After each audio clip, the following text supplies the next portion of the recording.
ത്രിയേക ദൈവത്തിൻ്റെ തിരുനാമത്തിന് മഹത്വം ഉണ്ടാകട്ടെ. കർത്താൽ പ്രിയ സഹോദരങ്ങളെ, ബൈബിൾ ക്രൗൺ പ്രതിദിന പ്രശ്നോത്തരിയിലേക്ക് നിങ്ങളെല്ലാവരെയും കർത്തൃനാമത്തിൽ സ്വാഗതം ചെയ്യുന്നു. ഇന്നലത്തെ ചോദ്യം, യേശു 2 പഴയ നിയമ പ്രവാചക ശ്രേഷ്ഠന്മാരുമായി സംഭാഷണത്തിന് പോയപ്പോൾ തന്നോടൊപ്പം കൊണ്ടുപോയ ശിഷ്യന്മാർ ആരെല്ലാം?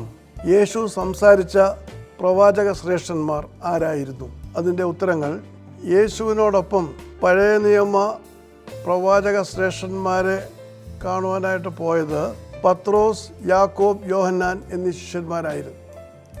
വിശുദ്ധ മത്തായിയുടെ സുവിശേഷം 17-ാം അധ്യായം 1-ാം വാക്യത്തിൽ നാം അത് കാണുന്നുണ്ട്. യേശു മൺമറഞ്ഞ ആ പ്രവാചക ശ്രേഷ്ഠന്മാരുമായിട്ട് സംഭാഷണം നടത്തുവാനായി പോയത് താബോർ മലയിലാണെന്ന് പാരമ്പര്യം ഉദ്ഘോഷിക്കുന്നു.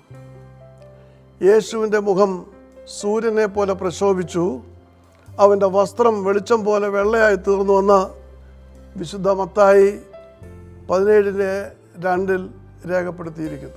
യേശുവുമായി സംഭാഷണം നടത്തിയത് മോശയും ഏലിയാവും ആയിരുന്നു.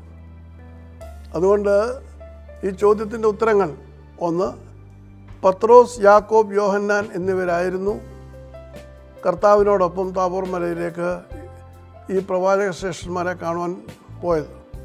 മത്തായിയുടെ സുവിശേഷം 17:1 കർത്താവ് സംസാരിച്ച പ്രവാചക ശ്രേഷ്ഠന്മാർ മോശയും ഏലിയാവുമായിരുന്നു. ഇന്നലത്തെ വിജയി.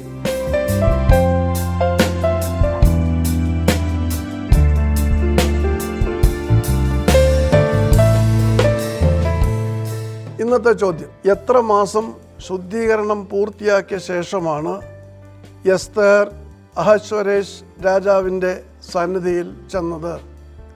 ചോദ്യം ഞാൻ ആവർത്തിക്കുകയാണ്. എത്ര മാസം ശുദ്ധീകരണം പൂർത്തിയാക്കിയ ശേഷമാണ് എസ്തേർ അഹശ്വേരോശ് രാജാവിൻ്റെ സന്നിധിയിൽ ചെന്നത്? ഉത്തരങ്ങൾ വേഗം അറിയിക്കുക, സമ്മാനങ്ങൾ നേടുക. ദൈവം നമ്മെ അനുഗ്രഹിക്കട്ടെ. താഴെ കൊടുത്തിരിക്കുന്ന വാട്സാപ്പ് നമ്പറിൽ നിങ്ങളുടെ ഉത്തരങ്ങൾ അയയ്ക്കുക.